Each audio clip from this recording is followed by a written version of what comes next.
Il y avait une fois, dans le quartier des Gobelins, à Paris, une vieille sorcière affreuse, vieille et laide, mais qui aurait bien voulu passer pour la plus belle fille du monde. Un beau jour, en lisant le journal des sorcières, elle tomba sur le communiqué suivant. Madame, vous qui êtes vieille et laide, vous deviendrez jeune et jolie. Et pour cela, vous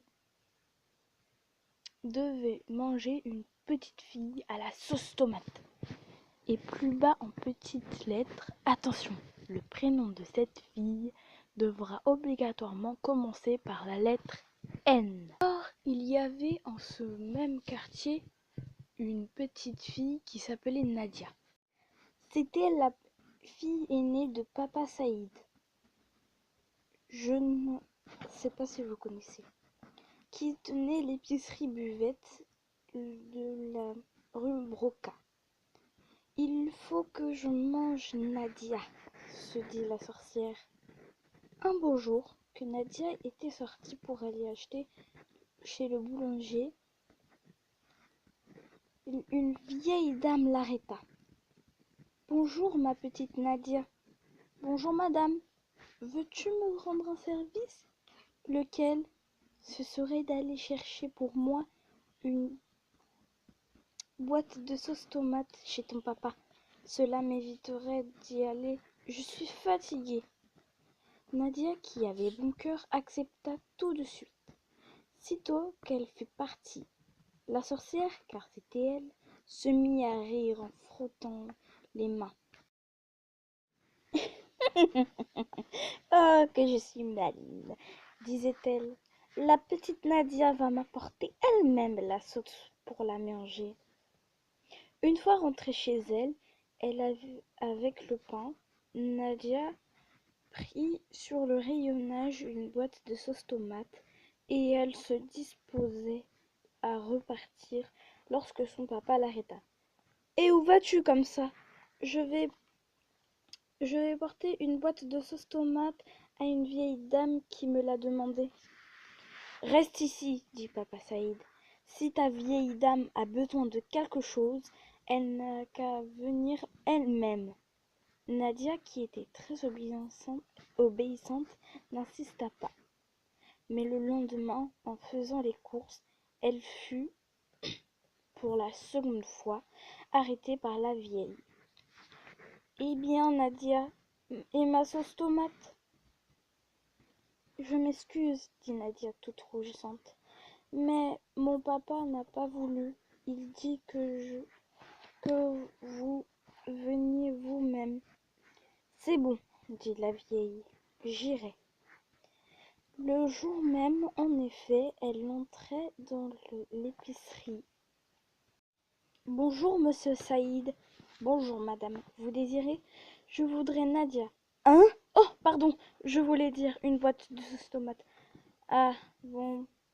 Une petite ou une grande ? » ?»« Une grande, c'est pour mon Nadia. »« Quoi ? Non, je voulais dire, c'est pour pour manger des spaghettis. »« Ah, bien, justement, j'ai aussi des spaghettis. »« Oh, ce n'est pas la peine, j'ai déjà Nadia. »« Comment ? Excusez-moi, je voulais dire les spaghettis. Je les ai déjà chez moi. »« En ce cas, voici la boîte. » La vieille prit la boîte, la paya, puis au lieu de partir, se mit à la soupeser.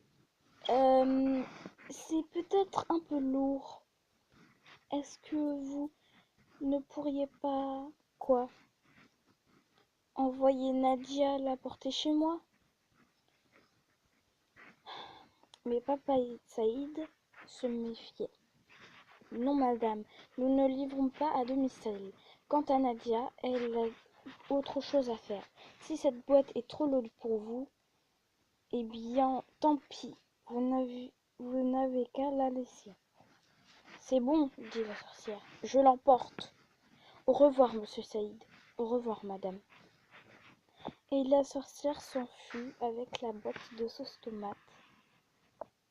Une fois rentrée chez elle, elle se dit « J'ai une idée, demain matin, je vais aller à la rue Mouffetard et je me déguiserai en marchande lorsque Nadia viendra faire les courses pour ses parents et je l'attraperai.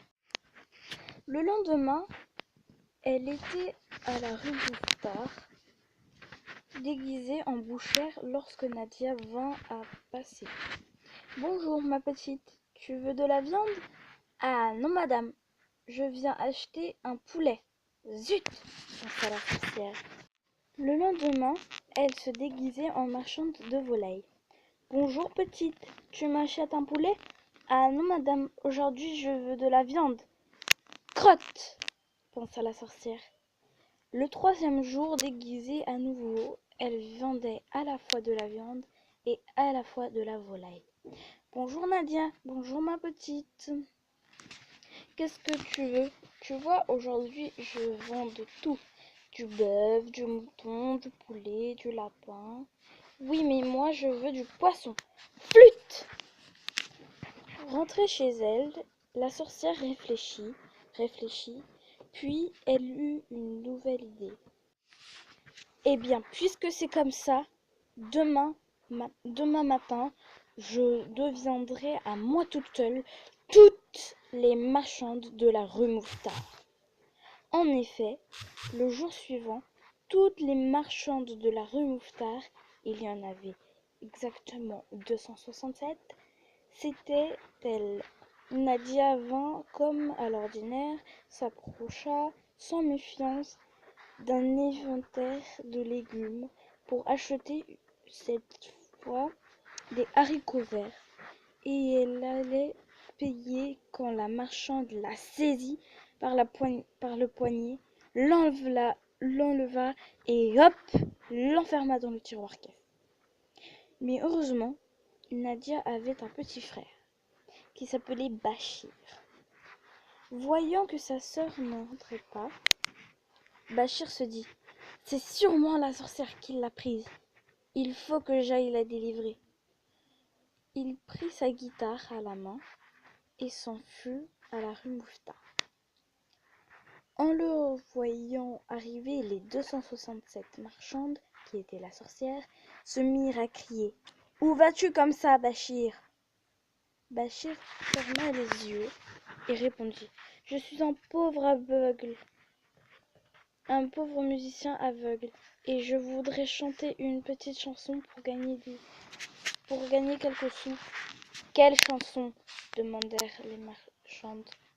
Je veux chanter une chanson qui s'appelle Nadia, où es-tu? Non, pas celle-là. Chante-en une autre. Mais je n'en ai pas d'autre. Alors chante-la tout bas. C'est entendu, je chanterai tout bas. Et Bachir se mit à chanter tout haut. Nadia, où es-tu? Nadia, où es-tu? Réponds, je ne t'entends que je t'entende. Nadia, où es-tu? Nadia, où es-tu? Car je ne te vois plus. Moins fort, crièrent les 267 marchandes. Tu nous casses les oreilles. Mais Bachir continuait à chanter. Nadia, où es-tu? Nadia, où es-tu? Quand tout à coup, une petite voix lui répondit: Bachir, Bachir, délivre-moi, ou la sorcière me tuera. En entendant ces mots, Bachir ouvrit les yeux et les 267 marchandes sautèrent sur lui en criant: c'est un faux aveugle! C'est un faux aveugle!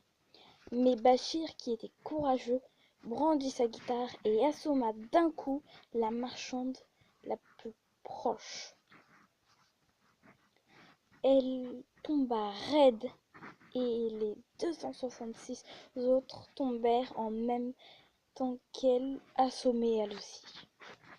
Alors Bachir entra dans la boutique, l'une après l'autre, en chantant: Nadia, où es-tu? Nadia, où es-tu? Pour la seconde fois, la petite voix lui répondit: Bachir, Bachir, délivre-moi, ou la sorcière me tuera. Cette fois, il n'y avait plus de doute. La voix venait de chez la marchande de légumes. Bachir sauta dans la boutique par-dessus l'étalage au moment même où la marchande sortant de son évanouissement ouvrait un œil, et en même temps qu'elle, les 266 autres ouvraient également l'œil. Heureusement, Bachir s'en aperçut, et d'un coup de guitare bien appliqué, il le rendormit pour quelques minutes. Ils les rendormirent pour quelques minutes. Ensuite, il essaya d'ouvrir le tiroir-caisse, cependant que Nadia continuait à chanter. « Bachir, Bachir, délivre-moi, ou la sorcière me tuera !» Mais le tiroir était trop dur. Cela n'avançait pas. Nadia chantait et Bachir travaillait. Et pendant ce temps, les 267 marchandes se réveillaient, mais cette fois-ci, elles se gardaient bien d'ouvrir les yeux. Elles restaient les yeux fermés au contraire. Et elles s'approchaient en rampant de la boutique où Bachir travaillait afin de le cerner. Comme Bachir, épuisé, ne savait plus que faire, vit un grand marin tout jeune et très costaud qui descendait la rue. « Bonjour marin, veux-tu me rendre un service ? » ?»« Lequel ? » ?»« Ce serait de porter ce tiroir-caisse jusque chez nous. Ma sœur est enfermée dedans. Qu'est-ce que j'aurai comme récompense ? Tu auras l'argent et moi j'aurai ma sœur. D'accord. Bachir souleva le tiroir-caisse et allait le passer au marin quand la marchande de légumes, qui s'était approchée tout doucement, l'attrapa par un pied et se mit à glapir. « Brigand, je te tiens !» Bachir perdit l'équilibre et laissa échapper le tiroir-caisse. Celui-ci, qui était très lourd, tomba en plein sur la tête de la marchande. Et de ce coup-là, les 267 marchandes eurent toutes en même temps le crâne fracassé, ouvert avec toute la cervelle qui sortait. Cette fois, la sorcière était morte, et bien morte. Ce n'est pas sous le choc, le tiroir s'ouvrit et Nadia sortit. Elle embrassa son petit frère, le remercia et tous deux retournèrent chez leurs parents pendant que le marin ramassait dans le sang l'argent de la sorcière. Fin.